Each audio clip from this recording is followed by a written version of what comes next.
The Death of Time by ShayaLonnie, Chapter 8, Ain't a Real Dog. December 26, 1997. Happy Christmas, Sirius. With a sad smile, Hermione entered the room from the tense kitchen. The wizard was currently resting on the large bed with a bandage wrapped around his arm. Sirius scowled at her. Christmas was yesterday. Yes, but you were unconscious yesterday, Hermione explained, holding a small cup out to him.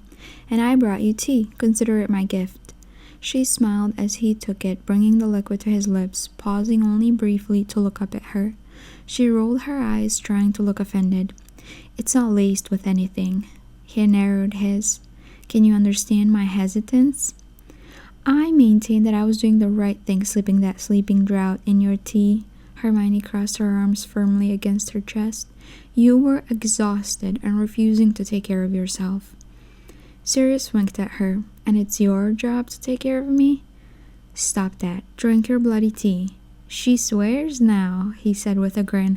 I'm starting to think I'm a bad influence on you. Drink the bloody tea, Sirius. Hermione scowled, but dropped her anger a notch when she saw him obey. Sirius held the now empty cup out to her, going so far as to open his mouth like a child to prove he had swallowed every drop. Feel better? He stared up at her with a knowing look and smirked. Yes, but you could have just asked me to take a pain relief potion. You're a shit liar, love. Hermione flushed at the implied accusation. Well, I never know when you're going to fight me over something. She fell into the armchair protrude. You always want to argue with me. That's because riling you up is fun. She frowned. I don't like fighting with you. You will. He smiled and caught her look of annoyance. Before she could counter, he cut her off. Harry's doing all right? Yes. He's got my wand, she said. He's been out there for a few hours. Still can't believe we lost 2 wands in that fight. 1 bloody snake. The trip to Godric's Hollow had been less than successful. A trap. They had figured there would be a trap, but a snake hidden inside an old woman? That they had not seen coming. Sirius, of course, knew right away that something was off and pleaded with Harry and Hermione to leave. When they both refused, he insisted, taking hold of each of them and threatening to disapparate out. After visiting the cemetery, and it was clear that Sirius was serious about his threats, Harry and Hermione agreed, and only then did the snake attack. Right there in the middle of the street. Death Eaters apparated in, and a duel broke out, Sirius squaring off against Dolohov and Raoul, while Hermione faced McNair. Harry by himself was left with the snake. It slithered around the street, striking at him nimbly and repeatedly. Hermione easily bested McNair, stunning him to the ground. She rushed to help Sirius, who looked like he was taking particular pleasure in leaning curses on Dolohov. As she did so, Raoul stepped into her path. The Death Eaters attacked the two fiercely, and when they were both distracted by a shout from Harry, Dolohov aimed his wand at Hermione. That was apparently enough to snap what little restraint Sirius had left, and a bright green light burst from the end of his wand, hitting Dolohov in the chest and dropping him to the ground, still and silent forever. Despite the horror of the scene, Hermione could not help but feel that justice had been served. After all, this was the Death Eater responsible for almost killing her in the Department of Mysteries. He's coming, Harry screamed, and Sirius and Hermione rushed to him. Sirius took hold of Harry's arm and pulled him quickly to his feet, throwing curse after curse at the snake. Nagini, however, dodged and deflected every spell with precision and speed that none of them were prepared for. More are coming, Hermione shrieked as Death Eaters began apparating around them. Harry let out a loud yell, grasping at the scar on his forehead. A nearly arrived Death Eater used the diversion to disarm Sirius. Shit, he yelled at the same time that Harry let out a loud yelp of pain, his body falling rigid into Sirius's arms. Hermione, we have to get out of here. Hold on, she shouted, grabbing them both and disapparated away just in time. Unfortunately, the landing was less than graceful and Harry pitched forward, snapping his wand into pieces. thus leaving one working wand between the three of them. At least you can do one less magic, Hermione sighed as she looked over at Sirius sitting on the bed, still recovering from the splinching that had marred him during their last escape. She had felt terrible, of course. Thankfully, it was not as bad as her splinching had been. She and Sirius argued passionately over whether or not he should be treating the wound himself, but in the end he gave up, though only after Hermione threatened to stun him into submission. It's not that hard when you have the right focus, Sirius insisted. How'd you get so good at it? It's not something they teach much at Hogwarts. She pulled her knees to her chest and cuddled back into the chair, pulling a blanket over herself, wishing that she had her wand to cast a warming charm on the tent. I had a friend at school who taught me, Sirius smiled. Very powerful witch. Hermione chuckled. Why am I not surprised it was a girl? Because I'm so devastatingly handsome? Sirius grinned. She shook her head, not taking the bait. I'm not stroking your ego. Well, if not my ego, then would you like to? Don't finish that sentence. Sirius let out a barking laugh. It's so easy to get you riled up. Very endearing. Hermione, Sirius, Harry called as he entered the tent, soaking wet and shivering. Hermione stood up quickly and rushed to him. Harry, what happened? She reclaimed her wand from him to perform a drying spell before shoving him into the nearest chair. Then she grabbed a blanket and hastily draped it over him. Are you all right? Where have you been? You were supposed to have been keeping watch. It's okay. Everything's fine. More than fine. I'm great. There's someone here. What do you mean? Who? Hermione looked up and watched as Ron walked into the tent, standing there holding a sword and dripping onto the threadbare carpet. You, she growled, throwing her wand onto a nearby chair. She fisted her hands tightly and ran at him, punching every inch of him she could reach. You are a complete ass, Ronald Weasley. I know, I'm sorry, he shouted, trying to protect himself from her punches. Oh, you're sorry, are you? Yes, Ron said calmly. I was a right git. You were right. It was that bloody locket. I'm sorry for what I said. He looked up and caught sight of Sirius sitting on the edge of the large bed in the corner. I'm sorry, he said to Sirius, who had narrowed his gaze. After a long moment, the man nodded. Apology not accepted, Hermione yelled and reached for her wand. Hermione, Harry said, drawing her attention and sighing. He just saved my life. What? Sirius stood up. Why did he need to? Were the words breached? No, I saw something. What did you see? Sirius inquired, stepping forward and taking possession of Hermione's wand before she ended up cursing Ron with something permanent. A Patronus, Harry explained. A doe. Sirius's face paled. What did you say? A doe, Harry repeated. It led me to a small frozen pond. I lit Hermione's wand and looked down and saw it. Harry gestured to the sword in Ron's hand and grinned. We've got it. We can destroy more Horcruxes now. More? Hermione asked, her temper finally calming. Ron beamed at her apparent cooldown. He held up the locket, broken and black. She snatched it from him and turned it over for a careful examination. And you're sure it's gone? Pretty damn, Harry chuckled nervously, running his fingers through his newly dried hair. It fought back when I opened it. Ron stabbed it with the sword. Good redemption, Sirius commented, glancing between Ron and Hermione carefully. How did it fight back? Ron looked down shamefully. I'd rather not talk about it. Wait, how'd you get the sword? You said it was in a frozen pond? Hermione asked.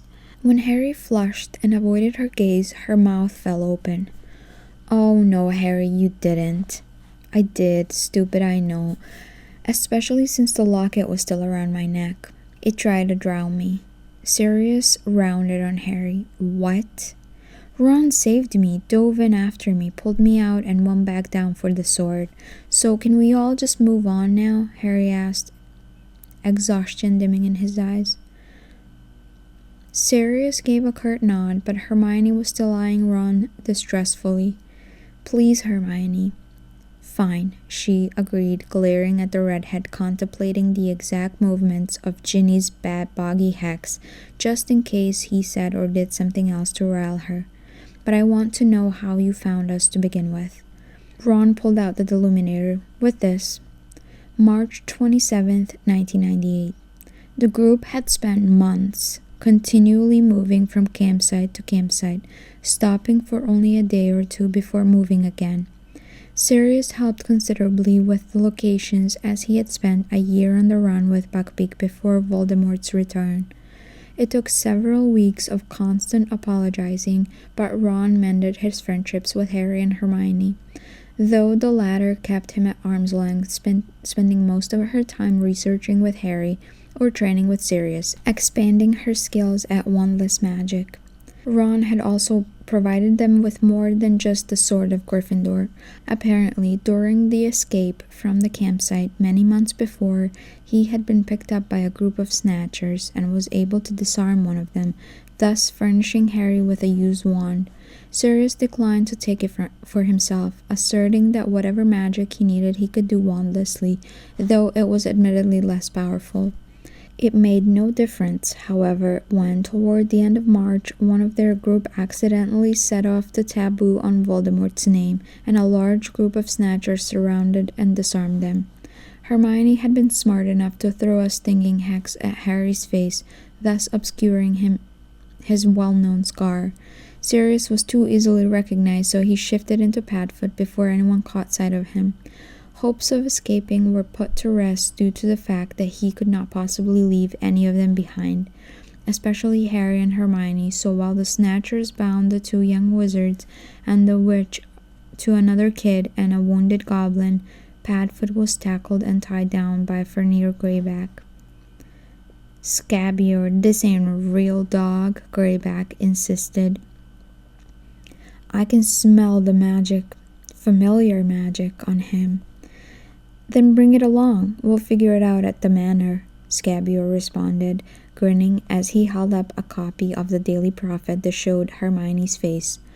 Hermione Granger, it read, known to be traveling with Harry Potter. A second look at Harry, and Scabior looked like he had just struck gold. The group disapparated into the darkness, and when they reapparated, Sirius grimaced at the all-too-familiar sight of Malfoy Manor. The last time he had been here had been for Lucius and Narcissa's wedding, something he had not even been invited to. It had been a last-ditch effort to help save his cousin from a loveless and dangerous marriage arrangement, but Narcissa, as usual, had cowered at the thought of her husband and had Sirius thrown from the premises. Now he was back, in the shape of a black dog, tied and thrown over the shoulders of the very same werewolf who had infected his best friend. One of the snatchers strode to the gates and shook them. "How do we get in?" "They're locked," Greyback. He whipped his hands away in fright. The iron was contorting, twisting itself out of its abstract curls and coils into a frightening face that spoke in a clanging, echoing voice. "State your purpose." "We've got Potter," Greyback roared triumphantly. "We capture Harry Potter." The gates swung open. "Come on," Greyback ordered his men, shifting Padfoot against his shoulder and shoving the tied prisoners forward roughly. The moment they entered the large manor, Sirius heard a familiar voice. "Follow me," Narcissa directed, leading the way across the hall. "My son Draco is home for Easter holiday. If that boy really is Harry Potter, he will know." The drawing room dazzled after the darkness outside. A crystal chandelier dangled from the ceiling, and portraits hung against the dark purple walls. The two figures rose from chairs in front of an ornate marble fireplace as the prisoners were forced into the room by the snatchers. "What is this?" The dreadfully familiar, drawling voice of Lucius Malfoy fell on their ears. At the sound, Sirius let out a low and dangerous growl. "Take that beast back outside," Lucius demanded. "I don't think it's really a dog," Greyback explained. "I've smelt this magic before." "An animagus?" Lucius eyed Padfoot warily. Take him in the other room and force him to transform back. Greyback begrudgingly obeyed, taking Padfoot into the next room, where he threw him to the floor with a loud thud and cracked his neck, eagerly preparing to enjoy this interrogation. He leant down to grip the dog by the scuff, and Padfoot turned, viciously barking and snapping his jaws at the werewolf. Greyback responded by squeezing Sirius's throat tightly until he whimpered, gasping for breath. "What's this noise?"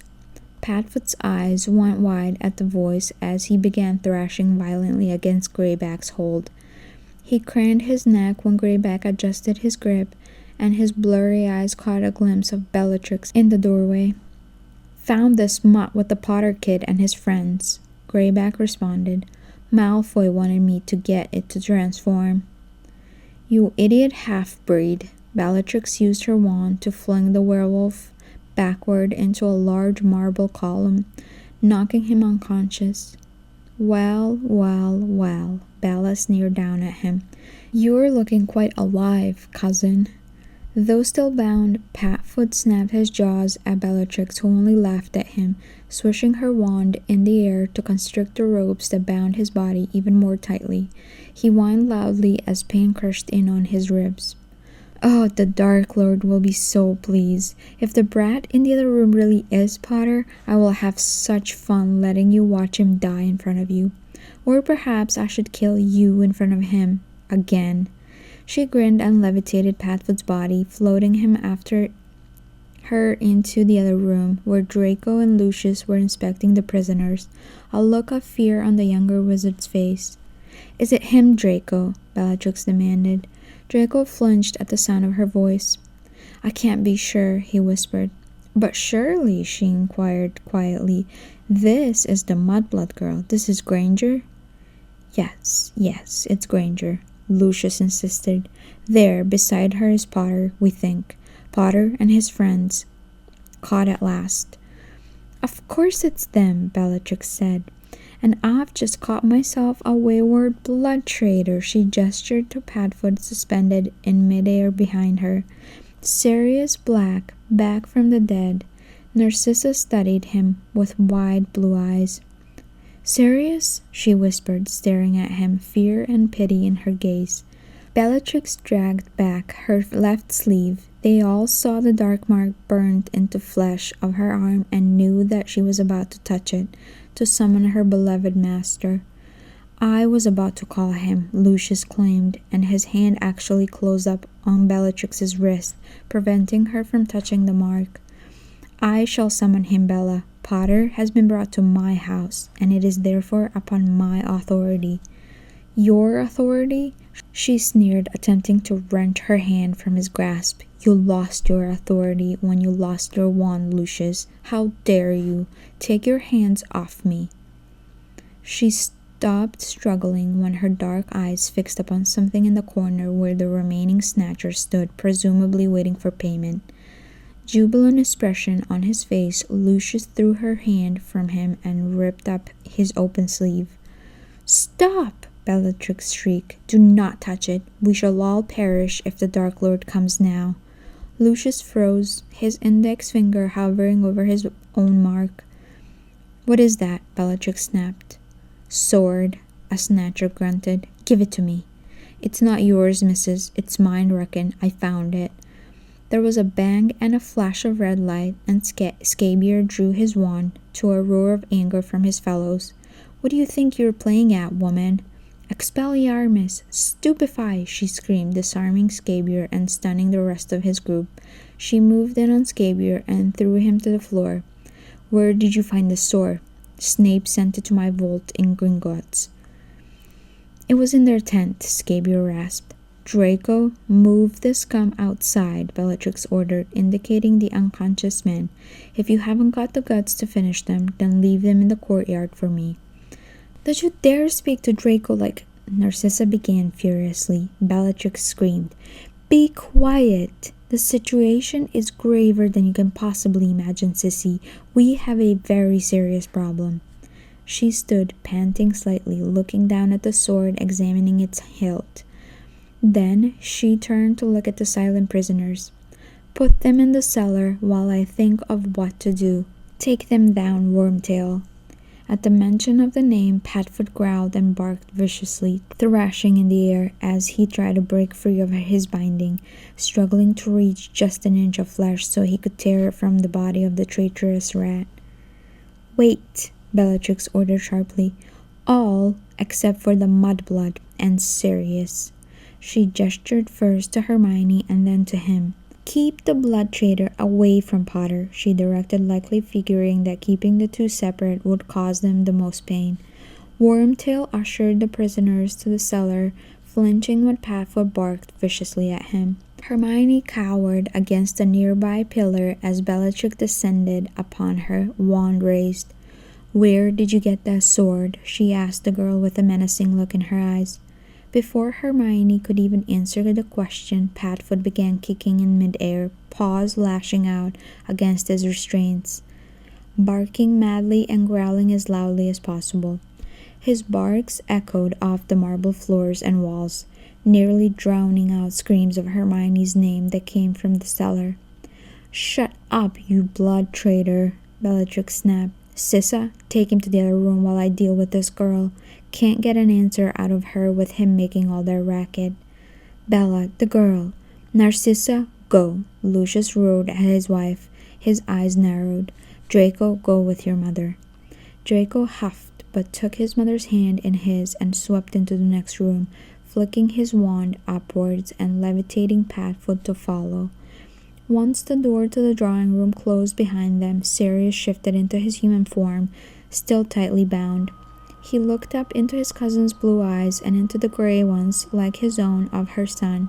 He had never before seen such a resemblance to the black side of the family in Draco. Then again, the young wizard was a near mirror image of his father. "Sissa, let me go," Sirius pleaded with her. "You know this is wrong." "Sirius, please be quiet." She turned away from him. "You don't know how dangerous this is. What you've brought into my house." "What I've brought? Sissa, we were captured and brought here against our will. You know Bella, you know what she's going to do. You're just going to let her—" But his sentence was cut off by Hermione's screams. Sirius's eyes widened, and he felt himself pale as the blood drained from his face in rage and fear. "No, no, Hermione. Sissa, she's torturing her." "I know," Narcissa whispered. "Let me go," Sirius shouted. "Sissa, do the right thing. For once in your life, do the right thing." She looked down at her cousin with tears in her eyes. "I can't, Sirius. We're dead if I let you go." "You're dead already," Sirius countered. "You're trapped under the heel of a dictator. Your husband is wandless and your son has been sacrificed." He eyed the boy, who turned away, consciously covering his left arm. "Sissa, let me go, and I will help you." Narcissa shook her head. "There's no helping me." "Mother, maybe—" Draco began hesitantly but stopped mid-sentence as the screams coming from the other room grew louder. "I'm sorry, Sirius," Narcissa said regretfully. "So am I, cousin." Sirius stared up into her terrified face. "Invocato vita debitum." Narcissa's eyes widened dramatically, and she stumbled as though someone was pressing down on her shoulders, attempting to force her to kneel. "What are you doing?" "You owe me a life debt, and I will call it now. With or without your consent," he threatened. Her voice broke as she whispered, "Sirius." "What's he talking about?" Draco demanded. Sirius gave her a dangerous look that said he was at the end of what little patience he had. "Let him go," Narcissa ordered her son quickly. Draco pulled out his wand and set loose the bindings that trapped Sirius. "Cousin, please, can you save us?" Sirius stood up, shook off the ropes, and moved to the door. "Stay here," he ordered them both, and then shifted back into his animagus form. He was still unarmed, and despite his power, he was no match against Bellatrix without his wand. Silently slipping back into the drawing room, Padfoot flinched at the smell of blood invading his nostrils, and his eyes widened as he saw Hermione lying on the ground, tears streaming from her eyes. Her arm extended and marred by familiar scarves carved into her otherwise perfect flesh. No, he thought, not this, not here, not now. Fury fueled him as he crept forward in a silent frenzy. At the last second, he let out a soft growl and watched as Bellatrix turned to see his dark frame. Padfoot launched himself forward, landing on her body, pinning it to the ground, and knocking her wand from her hand. She actually looked afraid for a split second, and he imagined how wonderful it would feel to watch the bitch get carted off to Azkaban again. But then Remus's words to Harry months earlier echoed in his mind. Harry, the time for disarming is past, and so was the time for mercy. One glance to the side where Hermione's still body was sprawled on the floor sent him teetering over the edge. He turned and bared his sharp teeth at his cousin, opening his jaws wide enough to sink his wicked fangs into the flesh of her neck.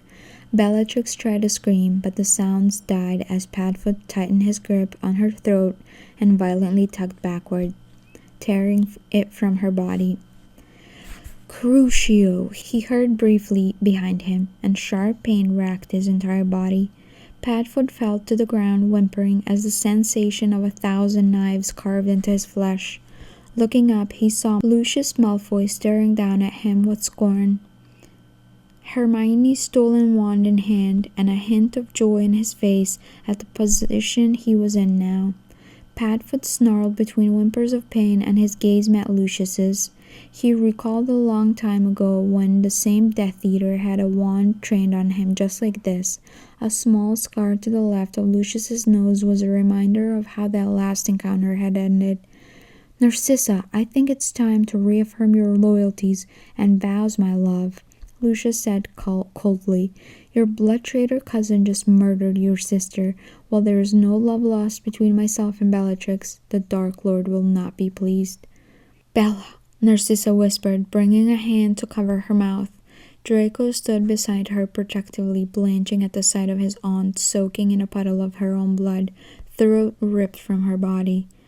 Kill the beast, Lucius ordered his wife, pointing at Padfoot. Narcissa shook her head defiantly. Lucius, do it yourself willingly, Lucius said with a sneer, or I will make you do it. No, Narcissa stood firm. You've been using the Imperius on me for 20 years, and I'm done being your little puppet. You insolent, Lucius hissed as he raised his wand to his wife. Avada, sectum sempra. The scream came from behind Lucius, and the elder Death Eater turned with wide, cold eyes to his attacker, and toward the wand pointed aggressively in his direction. The wand in Lucius's own hand fell from his grip as blood seeped through his finely pressed shirt. As his body fell forward, Padfoot traced his gaze along the hawthorn wand gripped in white-knuckled fingers to blemished arm, and then to Draco, who stood tall and firm, staring with hard, cold gray eyes at his fallen father's back. And that's the end of Chapter 8.